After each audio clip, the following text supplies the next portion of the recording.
and I'm going to do that again. No way, man. No way. Hello, you gorgeous orbs and orbettes of light. How are you doing? Are you spreading your light everywhere? I hope so. Today I'm talking about stumbling. Stumbling, yes I am. And what does it mean? And there's a reference to stumbling from my days as a Jehovah's Witness. And I'm going to link those days to today and our truth movement. I'll tell you all about it on the other side.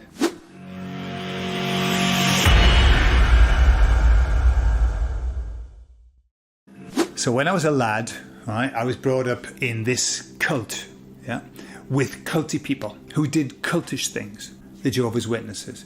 And they had loads of rules. There were loads of things that you couldn't do, loads of things that you had to do that you didn't want to do, and loads of things you couldn't do that you did want to do.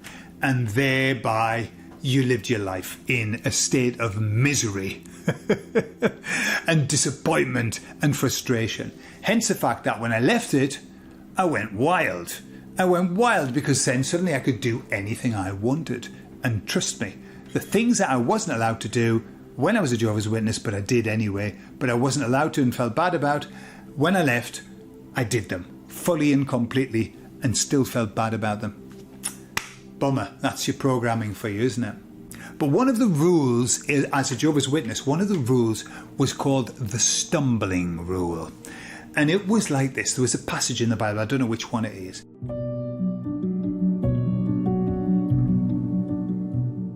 That says, you mustn't stumble your brother. Okay? Don't stumble your brother. What does that mean? Well, it was explained. I mean, it probably meant something. Well, the person who wrote it probably had something completely different in mind. But the witnesses managed to manipulate it into this. If you're doing something that is actually within the rules, you're not doing anything wrong, but your brother perceives it as wrong, you've got to not do it because you're going to stumble him. Even if you know you're doing it with the best of intentions, even if it's okay, don't do it so that you don't stumble your brother. And where do we see that? Where have we seen exactly? I mean, the witnesses, they were the testing ground for everything that they've put on society. Truly, it's not like it's an idea. I see it. It's a testing ground for everything, from shunning people to throwing them out of your life, to ignoring them, to treating them like shit. All of that was a testing ground.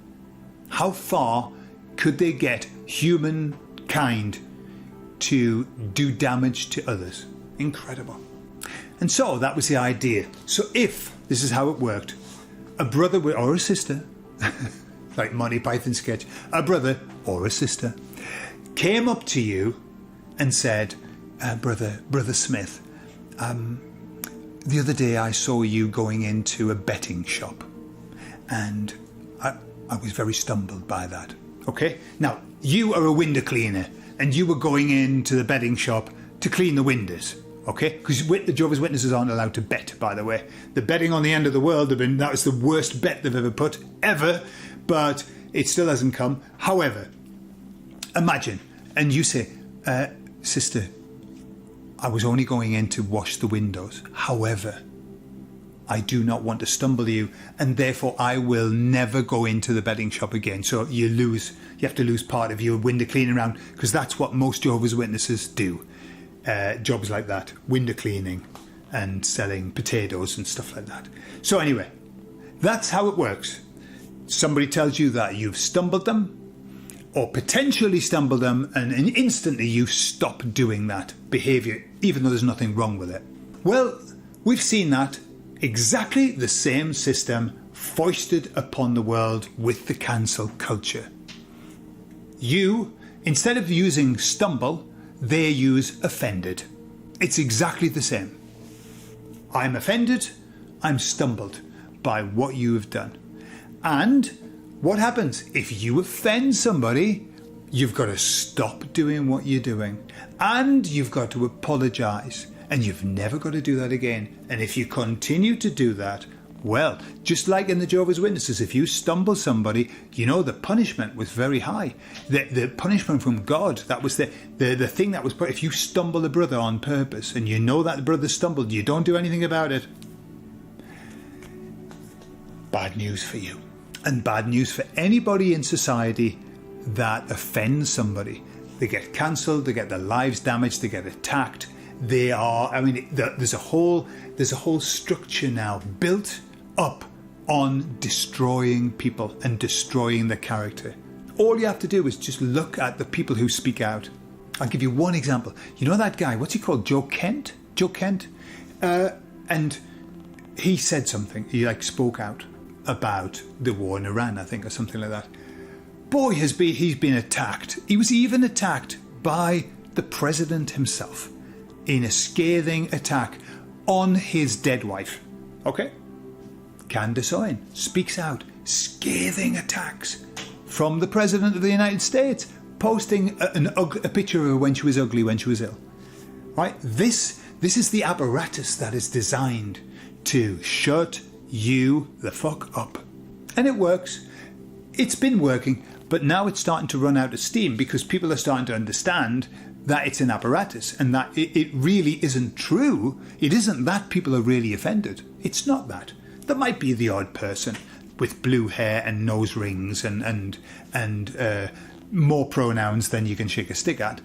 They might be offended, but generally not. But wait a moment. Have we not seen that creeping into our movement too? Have we not seen a little bit of, oh, brother, I'm stumbled by what you said. I can go no further. I mean, local news. Do you know how many people that light has stumbled? It continues to stumble people. They come in and they go, well, I've seen that you've got the light of Lucifer there. Goodbye forever. I'm leaving. Okay? They stumbled. The issue is I've lived the life of I mustn't stumble my brother. I've lived it. I'm watching it now in society. And I'm going to do that again. No way, man. No way. Why? But why? There's a good reason, you know. It's not just me being difficult. I'm not leaving that light there to be difficult. I'm leaving that light there because it's a windy little creaky road that leads to a horrible place when you start doing this. When you start saying, oh my God, the other day I went, yay, and I did that. And somebody took a snapshot of it, and now it's all over the internet, and it's saying that I'm a devil worshipper because I've done the 666, you know? Or you say, man, the other day I said a prayer and I finished with Amen, and 1,000 people cancelled their subscription because they know that I'm worshipping an Egyptian god. I can't say good morning anymore because when I do, half the people I say pull their face at me. What happens is this. You see, maybe good morning for you annoys you. Maybe just you. And then maybe for somebody else, Amen annoys them.